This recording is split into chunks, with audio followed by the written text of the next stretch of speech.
हाँ friends, HGT mobile repairing training institute के निमेलर स्वागत। मेरा सभी भाइयों को HGT mobile repairing training institute को स्वागत है। सो मेरे पास आया हुआ है Vivo V29 एड्ज करो ग्लास। इसको हम चेंज करने जा रहा है। 5G सेट है। सो ನಮ್ಮ ಹತ್ರ ಬಂದಿದೆ Vivo V29 एड्ज करो ग्लास ನಾನು ಏನು ಮಾಡ್ತಾ ಇದೀನಿ ಈ ವಿಡಿಯೋದಲ್ಲಿ ಚೇಂಜ್ ಮಾಡೋದನ್ನ ಹೇಳ್ತಾ ಇದೀನಿ। ಬನ್ನಿ ವಿಡಿಯೋ ಸ್ಟಾರ್ಟ್ ಮಾಡೋಣ। ಇದನ್ನ ಯಾವ ತರ step by step hard broken ಇದೆ, ಸಿಕ್ಕಾಪಟ್ಟೆ ಹೊಡೆದಿದೆ ಮೊಬೈಲ್। ಸೊ ನೋಡಿ ಇಲ್ಲಾಗ್ಲಿ ತುಂಬಾ ಹೊಡೆದೋಗಿದೆ। ಸೊ ಇದನ್ನ ಯಾವ ತರ ಎಡ್ಜ್ ಗ್ಲಾಸ್ ನ ಚೇಂಜ್ ಮಾಡೋದನ್ನ ಈ ವಿಡಿಯೋದಲ್ಲಿ ತೋರಿಸ್ತಾ ಇದೀನಿ। ಬನ್ನಿ ವಿಡಿಯೋ ಸ್ಟಾರ್ಟ್ ಮಾಡೋಣ। ಸೊ ಸ್ಟಾರ್ಟಿಂಗ್ ನೋಡಿ, ನಾನು ಹೀಟ್ ಬಂದು 90 ಇಟ್ಕೊಂಡಿದ್ದೀನಿ, 90-95। ಸೊ ಇದನ್ನು ಒಡೆದೋಗಿರೋ ಕಡೆ ಏನಿ ಜಾಸ್ತಿ ಎಲ್ಲಿ ಒಡೆದೋಗಿರುತ್ತೋ ಅಲ್ಲಿಂದ ನಾನು ಏನು ಮಾಡ್ತಾಯಿದ್ದೀನಿ, वायर हाकता इधर किधर ज़्यादा फुट जा रहा है तो उधर से हम वायर डालना है। वायर डालने का पहले हम पूरा चेक कर रहे हैं, क्योंकि ना किधर फुटा हुआ है तो उधर से वायर डालना ज़रूरी है। नहीं तो डिस्प्ले दिखने तक वेट करना है। ग्लास ऊपर का थोड़ा सा रिमूव करके डिस्प्ले निकालने के बाद जो है जो वायर को अंदर घुसना चाहिए। ओके, ये होता है इसका मेन ट्रिक्स। डिस्प्ले दिखना चाहिए पहला। थोड़ा सा आप कट करके देखो, मैंने इसका अंदर डाल रहा हूँ। ಸ್ವಲ್ಪ ಇದು ಕಟ್ ಮಾಡಿಬಿಟ್ಟು ಇದರೊಳಗಡೆ ನಾನು ಏನು ಮಾಡ್ತಾಯಿದ್ದೀನಿ, ಸ್ವಲ್ಪ ಗ್ಲಾಸ್ನ ಓಪನ್ ಮಾಡೋಕ್ಕೆ ಟ್ರೈ ಮಾಡ್ತಾಯಿದ್ದೀನಿ। ಓಪನ್ ಮಾಡಿಕೊಂಡು वायर ಏನು ಮಾಡ್ತಾಯಿದ್ದೀನಿ ಒಳಗಡೆ ಹಾಕ್ತಾಯಿದ್ದೀನಿ। सो ये डिस्प्ले का अंदर जो वायर डाल के ही उसके बाद आगे चलना चाहिए। नहीं तो क्या होता है, उसका डिस्प्ले फूटने का चांसेस रहता है, लाइन आ जाता है, कुछ भी आ सकता है। सो ನೋಡಿ, ನಾನು ಇದನ್ನು ಯೂज़ ಮಾಡಲಿಕ್ಕೆ थिनर यूज़ ಮಾಡ್ತಾ इದ್ದೀನಿ। थोड़ा सा मैं देखो डिस्प्ले मेरे को दिख गया इस तरफ। सो मैं इस तरफ से स्टार्ट किया हुआ। थोड़ा सा दिखने के बाद जो है वायर को अंदर घुसना चाहिए। किसको एलईडी डिस्प्ले करने को आता है तो ये आराम से उन्हें पूरा कर सकते हैं, उसमें कोई बात नहीं है। सो मेरा टेम्परेचर जो है 90 प्लस रहता है, 90 से 95 तक। तो यही वो सेफ मेथड का टेम्परेचर होता है। सो ನನ್ನ ಟೆಂಪ್ರೇಚರು 90ಇಂದ 95 ತನಕ ಇರುತ್ತೆ। ಇದು ಸೇಫ್ಲಿ ಟೆಂಪ್ರೇಚರ್ ಆಗಿರುತ್ತೆ। ಇದರಿಂದ ನಿಮಗೆ ಯಾವುದೇ ಬ್ಲ್ಯಾಕ್ ಸ್ಪಾಟ್ ಬರೋದಿಲ್ಲ। ಓಕೆ, ಸೊ ನೋಡಿ ನಾನು ಯಾವ ಥರ ವೈರ್ನ ಚೂರು ಚೂರೆ ಹಾಕ್ತಾ ಇದ್ದೀನೋ, ಸೊ ನೀವು ಅದೇ ಥರ ಏನು ಮಾಡ್ಬೋದು, ಟ್ರೈ ಮಾಡ್ಬೋದು। बिकॉज ಈ वायर डिस्प्ले कंड मेले हाकಬೇಕಾಗುತ್ತೆ।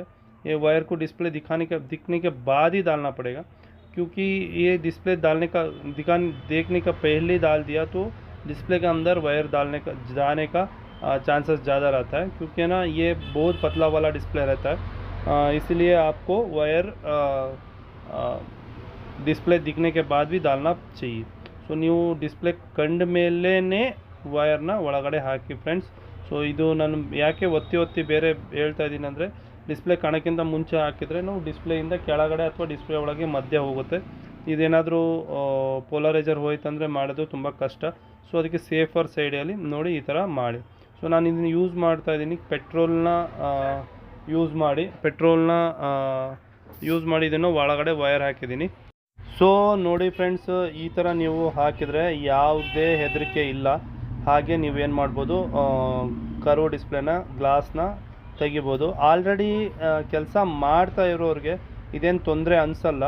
ऑलरेडी काम कर रहा है, एलईडी का फ्लैट डिस्प्ले कर रहा है, उसको कोई प्रॉब्लम नहीं होता है।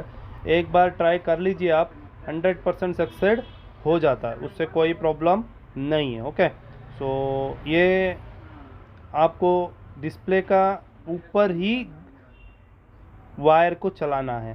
डिस्प्ले ಮೇಲ್ಗಡೆನೇ ವಾಯರ್ನ ನೀವೇನು ಮಾಡಬೇಕಾಗುತ್ತೆ, ಹಾಕಬೇಕಾಗುತ್ತೆ। ಡಿಸ್ಪ್ಲೇ ಒಂದ್ಸಲಿ ಕ್ಲೀನಾಗಿ ಹೋಯಿತು ಅಂತ ಹೇಳಿದರೆ ಯಾವುದೇ ಪ್ರಾಬ್ಲಮ್ ಇದರಲ್ಲಿ ಆಗಲ್ಲ। ಸೊ ನೋಡಿ, ಸೈಡಲ್ಲಿ ತುಂಬ ಕಟ್ಟಾಗಿರೋದ್ರಿಂದ ಸೊ ನಾನೇನು ಮಾಡ್ತಾಯಿದ್ದೀನಿ, ನಿಧಾನಕ್ಕೆ ಒಂದೊಂದು ಸ್ಟೆಪ್ ಬೈ ಸ್ಟೆಪ್ಪೇ ಕಟ್ ಮಾಡ್ತಾಯಿದ್ದೀನಿ। ಈ ವಿಡಿಯೋದಿಂದ ನಿಮಗೆ ನೋಡಲಿಕ್ಕೆ ಇಷ್ಟ ಅಂದರೆ ಕಲಿಯೋಕ್ಕೆ ಸಿಕ್ತು ಅಂದರೆ ಸೊ ವೆರಿ ಗುಡ್। ಸೊ ಇಲ್ಲಾಂದರೆ ನಮ್ಮ ಹತ್ರ ಈ ಕೆಲಸನ ನೀವು ಮಾಡಿಸ್ಬೋದು। ಸೊ ನಾವು ಗ್ಲಾಸ್ ಚೇಂಜಿಂಗ್ ಕೂಡ ಮಾಡಿ ಕೊಡ್ತೀವಿ। ಅದೇ ಅಲ್ಲದೆ ಮೊಬೈಲ್ ರಿಪೇರಿಂಗ್ ಸಂಬಂಧಪಟ್ಟಿರುವ ಎಲ್ಲ ಕೋರ್ಸ್ಗಳು ಅಥವಾ ಒಬ್ಬ ಮೆಕ್ಯಾನಿಕ್ ಆಗಲಿಕ್ಕೆ ಬೇಕಾಗಿರುವ ಎಲ್ಲ ಕೋರ್ಸ್ಗಳನ್ನು ನಾವಿಲ್ಲಿ ಹೇಳ್ಕೊಡ್ತೀವಿ। Dead boot repairing, so motherboard repairing, CPM ಸಿರಿಬಾಲ್, software class, EMMC class, software and hardware class, UFS programming, EMMC programming, UFI box, EasyZack box, and gear to MIPI tester gear to ಇದೆಲ್ಲ ಯಾವ ಥರ use ಮಾಡೋದಂತ ಹೇಳ್ಕೊಡ್ತೀವಿ. ಮತ್ತು ಹಾರ್ಡ್ವೇರಲ್ಲಿ dead boot repairing, light ಬರ್ತಾಯಿಲ್ಲ, network ಬರ್ತಾಯಿಲ್ಲ, ಇದನ್ನೆಲ್ಲ ನಿಮಗೆ A to Z ಕೋರ್ಸಲ್ಲಿ ಹೇಳಲಾಗುತ್ತೆ. 20 days ಕೋರ್ಸ್ ಇರುತ್ತೆ. ಸೊ ಯಾರು ಈ ವಿಡಿಯೋ ನೋಡ್ತಿರೋರು ನಾನು ಮೊಬೈಲ್ ರಿಪೇರಿಂಗ್ ಕಲಿಬೇಕು ಅನ್ನೋಂಗಿದ್ರೆ ಸೊ ಏನು ಮಾಡ್ಬೋದು, ಕೆಳಗಡೆ ಬರ್ತಿರೋ ನಂಬರ್ಗೆ ಕಾಲ್ ಮಾಡ್ಬೋದು. ಅಷ್ಟೇ ಅಲ್ಲ, ನಾವು edge mobile repairing one of the part ಈ ಕೋರ್ಸಲ್ಲಿ ಆ್ಯಡ್ ಆಗಿರುತ್ತೆ. ಅದನ್ನು ಕೂಡ ನಾವಿಲ್ಲಿ ಕಲಿಸ್ಕೊಡ್ತೀವಿ. ಸೊ ಈ ವಿಡಿಯೋ ನೋಡ್ತಾ ಇರೋರು ನಮ್ಮ ಹತ್ರ ಮೊಬೈಲ್ ರಿಪೇರಿ ಮಾಡಿಸ್ಬೇಕು ಅಂತ ಹೇಳಿದ್ರೇನು, ಸೊ ಎಡ್ಜ್ ಗ್ಲಾಸ್ ಚೇಂಜಿಂಗ್ ಮಾಡಿಸ್ಬೇಕು ಅಂತ ಹೇಳಿದ್ರು ನಮಗೆ ಕಾಂಟ್ಯಾಕ್ಟ್ ಮಾಡ್ಬೋದು. ಓಕೆ, ಸೊ ನೋಡಿ ಇದು ತುಂಬ हार्ड ब्रोकन इतो. सो देखो फ्रेंड्स, ये बहुत हार्ड ब्रोकन वाला ग्लास है. इसको हमने अच्छे से आराम से निकाल रहा है. सो टाइम तो लगेगा भाई, तो ये तो 14-15 मिनट्स का वीडियोस जो है सो करने में एक आधा घंटा पौना घंटा चल जाता है. 45 मिनट्स 1 आवर तक ये करने में आराम से करना चाहिए. मैं तो फास्ट फॉरवर्ड किया हूँ. ಸೊ ನೋಡಿ, ಇದು ನಾನು ಸ್ವಲ್ಪ ಫಾಸ್ಟ್ ಫಾರ್ವರ್ಡ್ ಮಾಡಿದ್ದೀನಿ. ಮಾಡಬೇಕಾದ್ರೆ ಇದು ಇನ್ನು 15 ನಿಮಿಷದ ವಿಡಿಯೋ ಇದೆ, ಆದರೆ ಇಲ್ಲಿ ನಾವು ಸ್ವಲ್ಪ ಫಾಸ್ಟ್ ಫಾರ್ವರ್ಡ್ ಮಾಡಿದ್ದೀನಿ. ಹಾಗಾಗಿ ಸ್ವಲ್ಪ ಇಷ್ಟೊಂದು ಫಾಸ್ಟಾಗಿ ಕೆಲಸ ಮಾಡಲಿಕ್ಕೆ ಆಗಲ್ಲ. ಸೊ ಇರೋ ಫ್ಯಾಕ್ಟ್ ಹೇಳ್ತಾ ಇದ್ದೀನಿ ನಾನು. ನನಗೆ ಮಾಡಬೇಕಂದ್ರೂ 45 ಮಿನಿಟ್ಸ್ ಬೇಕಾಗುತ್ತೆ. ಸೊ ಆರಾಮಾಗಿ ಮಾಡಿದಷ್ಟು ಕೆಲಸ ಕ್ಲೀನಾಗೆ ಬರುತ್ತೆ. ಓಕೆ, ಸೊ ನಿಮ್ಮ ಕೈ ಮೇಲೆ ಇರಬೇಕು. ಯಾಕೆ ಮೇಲೆ ಇರಬೇಕು ಅಂತ ಹೇಳಿದರೆ, ನಿಮ್ಮ ಡಿಸ್ಪ್ಲೇಕ್ಕಿಂತ ನಿಮ್ಮ ಕೈ ವೈರ್ ಲೈನ್ ಕೈ ಇಟ್ಕೊಂಡು ಹಿಡಿದಿರ್ತಿರಲ್ಲ, ಎಳೆಯೋ ಕೈ, ಅದು ಮೇಲೆ ಇರಬೇಕು. ಆವಾಗ ನಿಮಗೆ ಯಾವುದೇ ಬ್ರೋಕನ್ ಆಗಲ್ಲ. ಸೊ ನೋಡಿ, ಇದು ಲಾಸ್ಟಲ್ಲಿ ಇನ್ನೊಂದು ಪೀಸ್ ಉಳ್ಕೊಂಡಿದೆ. ತುಂಬ हार्ड ब्रोकन इतो फ्रेंड्स, ये बहुत हार्ड ब्रोकन था. सो लास्ट में एक पीस बचा हुआ है. आराम से देखो कैसे निकालते हैं हम, क्योंकि है ना ये इतना मेन टॉपिक जो है उधर ही होता है. किधर बोले तो अभी लास्ट स्टेज में है ना, उधर ही मेन टॉपिक हो जाता है. क्योंकि ये थोड़ा सा भी आपने गड़बड़ी किया तो लाइन और ब्लैंक डिस्प्ले होने का चांसेस खतरा रहता है. ओके, सो आपको आराम से इसको निकालना चाहिए, नहीं तो आपका इतना किया हुआ काम वेस्ट में चले जा सकता है. तो इसीलिए आपको क्या करना है, लास्ट में देखो, मैं ये बोझ फूटा हुआ मोबाइल में ऐसा ही आता है. आराम से देखो, मैं एक बूंद भी आराम से निकाल रहा हूँ. ಸೊ ನೋಡಿ ಫ್ರೆಂಡ್ಸ್, ನಾನು ಒಂದೊಂದು ಚೂರು ತೆಗಿತಾ ಇದ್ದೀನಿ. ಯಾಕೆ ಅಂತ ಹೇಳಿದರೆ, ಇದು ಲಾಸ್ಟಲ್ಲಿ ಅರ್ಜೆಂಟ್ ಮಾಡೋಕ್ಕೆ ಹೋಗಬಾರ್ದು. ಯಾವಾಗ ಅರ್ಜೆಂಟ್ ಮಾಡ್ತೀರಿ, ನಿಮ್ಮ ಡಿಸ್ಪ್ಲೇ ಲೈನ್ ಬ್ಲಾಂಕ್ ಅಥವಾ ಪಿಂಕ್ ಲೈನ್ ಅಥವಾ ಗ್ರೀನ್ ಲೈನ್ ಅಥವಾ ವೈಟ್ ಲೈನ್ ಬರೋ ಚಾನ್ಸಸ್ಸು ಇರುತ್ತೆ. ಓಕೆ, ಸೊ ಈ ಥರ ನಾನು ಕ್ಲೀನ್ ಮಾಡ್ತಾ ಇದ್ದೀನಿ. ಹೀಟ್ ಇರುವಾಗಲೇ ಏನು ಮಾಡಬೇಕು, ಕ್ಲೀನ್ ಮಾಡಬೇಕು. ऐसा आपको क्लीन कर रहा है डिस्प्ले को. उसके बाद जो है डिस्प्ले को बाहर निकालना है. हमने पेट्रोल यूज़ कर रहा है. सो इम्पोर्टेंट थिंग पेट्रोल होता है इसका अंदर. सभी ने वो ये ग्लू करके दूसरा महंगा वाला ग्लू को दिखाता है, बट हम क्या करते हैं, पेट्रोल से ही यूज़ करते हैं, पेट्रोल से ही हम निकालते हैं. आपको देख रहा है वीडियो में. सो ऐसा वाला ट्रेनिंग आप भी मैं अपना कोर्स में एडेड किया हुआ है. Dead boot repairing, software and OCA तीनों मिला के अपना पास कोर्स होता है. ये फ्लैट डिस्प्ले और कारू डिस्प्ले का भी आपको दिखाया जाएगा, लाइव दिखाया जाएगा. आप नीचे आने वाला नंबर को कांटेक्ट कर सकते हैं. लाइव आगे ನಾವು ಡೆಡ್ ಬೂಟ್ ರಿಪೇರಿಂಗ್, ಮದರ್ ಬೋರ್ಡಲ್ಲಿ ಸಾಫ್ಟ್ವೇರ್ ಮತ್ತು ಹಾರ್ಡ್ವೇರ್ ಮತ್ತು OCA ಕಾರು ಡಿಸ್ಪ್ಲೇನು ಸೊ ನಾವೇನು ಮಾಡ್ತಾ ಇದ್ದೀವಿ, ಇದರಲ್ಲಿ ಕೋರ್ಸಲ್ಲಿ ಹೇಳ್ಕೊಡ್ತೀವಿ. ಸೊ देखो फ्रेंड्स, ऐसा निकालना है. ನೋಡಿ, ಈ ಥರ ತೆಗಿಬೇಕು. ಡಿಸ್ಪ್ಲೇ ನಮ್ಮದು ಓಪನ್ ಆಗಿದೆ. ಸೊ ಇವಾಗ ನಾವೇನು ಮಾಡೋಣ, ಡಿಸ್ಪ್ಲೇ ತೆಗೆದುಬಿಟ್ಟು ಒಂದ್ಸಲಿ ಕ್ಲೀನ್ ಮಾಡಿಬಿಟ್ಟು ಹಾಕೋಣ. डिस्प्ले को निकाल के क्लीन करके डालेंगे. डाल के क्या करेंगे, चेक करेंगे. क्लीनिंग तो होना ज़रूरी है. ಕ್ಲೀನಿಂಗ್ ಮಾಡಬೇಕು, ತುಂಬ ಇಂಪಾರ್ಟೆಂಟ್. ಒಂಚೂರು ಕೂಡ ಡಸ್ಟ್ ಇದ್ದರೆ ಏನಾಗುತ್ತೆ, ನಮ್ಮ ಬ್ಲ್ಯಾಕ್ದು ಸ್ಪಾಟ್ ಡಾಟ್ ಥರ ಬರುತ್ತೆ. ಹಂಗಾಗಿ ಯಾವುದೇ ಕಾರಣಕ್ಕೂ ಏನು ಕೂಡ ಇರಕೂಡ್ದು.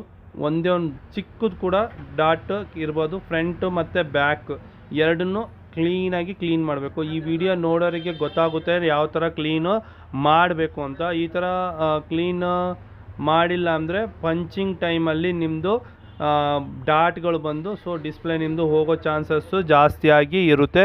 ಸೊ ಹಾಗಾಗಿ ನೀವೇನು ಮಾಡಬೇಕಂದ್ರೆ 100% ಕ್ಲೀನಿಂಗ್ ಇರಬೇಕು, ಯಾವುದೇ ಒಂಚೂರು ಕೂಡ ವಿತೌಟ್ ಕ್ಲೀನಿಂಗ್ ಥರ ಇರಕೂಡ್ದು. ಓಕೆ, ಸೊ ಹಂಗಾಗಿ ನೀವೇನು ಮಾಡಬೇಕು, क्लीनिंग ತುಂಬ इम्पोर्टेंट, क्लीनिंग को क्या होता है ತುಂಬ बहुत इम्पोर्टेंट होता है. सो देखो मैंने बोर्ड को लगा दिया है, अभी लगा के डिस्प्ले लगा के हम चेक करते हैं भाई अपना डिस्प्ले ठीक है या कुछ प्रॉब्लम हो गया. तो चार्जिंग नहीं है, मैंने चार्जिंग को डाला हुआ है, ಚಾರ್ಜಿಂಗ್ ಇಲ್ಲ, ನಾನು ಚಾರ್ಜಿಂಗ್ ಹಾಕ್ತಾ ಇದ್ದೀನಿ ನೋಡಿ ಫ್ರೆಂಡ್ಸ್.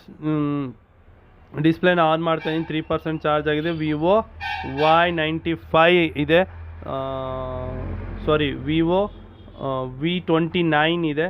ಸೊ ಡಿಸ್ಪ್ಲೇ ಒಂಚೂರು ನಮ್ಮ ಕಾರು ಡಿಸ್ಪ್ಲೇ ಚೂರು ಪ್ರಾಬ್ಲಮ್ ಇಲ್ಲ ನೋಡಿ, 100% ಏನಾಗಿದೆ ಇದರಲ್ಲಿ ಬಂದಿದೆ. ಸೊ ಇದನ್ನು ಗ್ಲಾಸ್ನ ಪಂಚಿಂಗ್ ಮಾಡಬೇಕಷ್ಟೆ.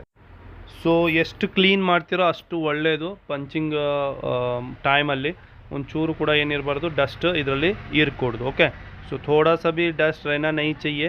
सो देखो ये ग्लास को बैठाने का और एक तरीका है. ಸೊ इसको मोल्ड नहीं चाहिए, मोल्ड ಗಿಲ್ಡ್ ಏನು ಬೇಡ, ಹೋಲ್ ಟು ಹೋಲ್ ಮ್ಯಾಚ್ ಮಾಡಿಬಿಟ್ಟು ನೀವೇನು ಮಾಡ್ಬೋದು, ಇಟ್ಬಿಟ್ಟು ಸೆಟ್ನ ಆನ್ ಪಂಚಿಂಗಿಗೆ ಕಳಿಸ್ಬೋದು. ಈ ಪಂಚಿಂಗ್ ಬೆಡ್ ಬಂದು ನಿಮ್ಗೆ ಓನ್ಲಿ 100 ರುಪೀಸ್ ಅಥವಾ 200 ರುಪೀಸಲ್ಲಿ ಸಿಗುತ್ತೆ. ಸೊ ಬ್ಲ್ಯಾಕ್ ಕಲರ್ ಕಾಣ್ತಾ ಇದೆಯಲ್ಲ ಅದು.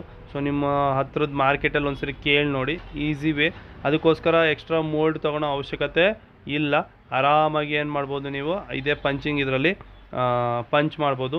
ಸೊ ನೋಡಿ ನಾನು ಏನೇ ಇಲ್ಲ, ಬರೀ ಒಂದು YMJ ಮಿಷಿನ್ನ ಯೂಸ್ ಮಾಡ್ತಾಯಿದ್ದೀನಿ ನಾನು.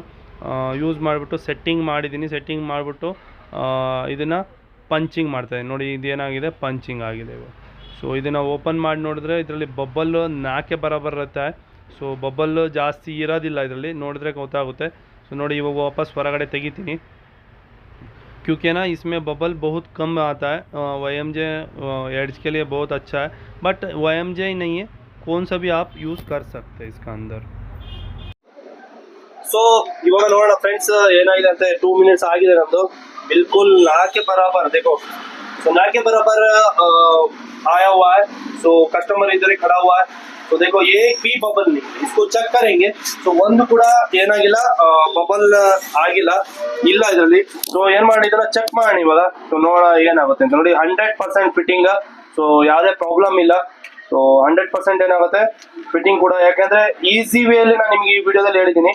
ಈಸಿ वे में आपको बोला हुआ है कैसे ये एड्ज रिपेयरिंग, एड्ज ग्लास को रिपेयर करना यानी चेंज करना सब कुछ. सो आप वीडियो देख के ही काम कर सकते हैं, उससे प्रॉब्लम नहीं है.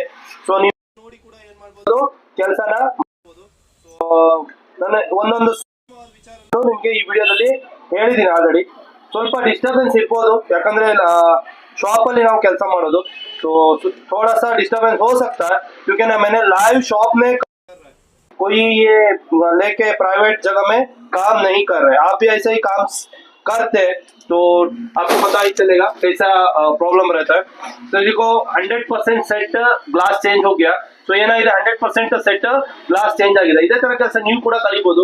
ಓನ್ಲಿ ಎಡ್ಜ್ ಗ್ಲಾಸ್ ಟ್ರೈನಿಂಗ್ ಅಂತ ನಾನು ಕೊಡಲ್ಲ, ಓನ್ಲಿ ಎಡ್ಜ್ ಗ್ಲಾಸ್ ट्रेनिंग नहीं दे देगा. तो edge glass plus board repairing, dead board repairing, तो बोर्ड का software A to Z, basic to advance and hardware basic to advance and edge glass training तीनों आपको मिल जाता है. तो एड्ज ग्लास ट्रेनिंग के लिए आपको फ्लैट LED पहले से आना चाहिए, उसके बाद एड्ज ग्लास को हमने देखा तो आपको पता चल जाता है. देखो ये ಸೊ ನಿಮಗೆ ಎಡ್ಜ್ ಗ್ಲಾಸ್ ಟ್ರೈನಿಂಗ್ ಮಾಡ್ಲಿಕ್ಕೆ ಆಲ್ರೆಡಿ ನಿಮ್ಗೆ ಏನ್ ಬರಬೇಕು, ಫ್ಲಾಟ್ LED ಮಾಡ್ಲಿಕ್ಕೆ ಬರಬೇಕು. ಅದಾದ್ಮೇಲೆ ಎಡ್ಜ್ ಗ್ಲಾಸ್ ನ ಈಸಿಯಾಗಿ ನೀವೇನ್ ಮಾಡ್ಬೋದು ನೋಡ್ತಿದ್ದನಿಗೆ ನೀವು ಗ್ಲಾಸ್ ನ ಟ್ರೈ ಮಾಡ್ಬೋದು. ಇದು ಟ್ರಿಕ್ಸ್ ಏನು ಅನ್ನೋದನ್ನ ನಾನು ಲೈವ್ ಆಗಿ ಕೂಡ ತೋರಿಸ್ಕೊಡ್ತೀನಿ, ಏನ್ ತೊಂದರೆ ಇಲ್ಲ ಅದರಲ್ಲಿ.